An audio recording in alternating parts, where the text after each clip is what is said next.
Hi, I am Limon, and in this video I'll show you how to change your display name in Windows 11. Now let's get started. If you've already changed your PC name but your login screen still shows the old name, don't worry, you're not doing anything wrong. That name actually comes from your user account, not your device name. First, open your browser like Google Chrome. In the search bar, type Microsoft Login. In the search results, open the Microsoft account page. Now click on Sign In and log in using the same account you use on your PC.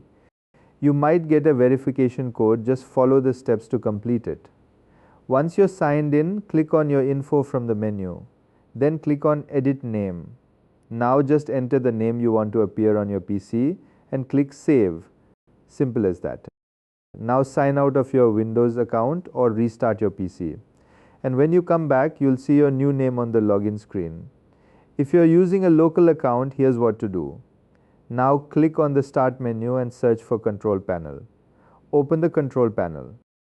Now make sure View By is set to Category. Next, click on User Accounts again. Now select Change Your Account Name. Type in your new name and click Change Name. And that's it. Now when you check your system or your login screen, you'll see the updated name there. So yeah, whether you're using a Microsoft account or a local account, that's how you change your display name in Windows 11.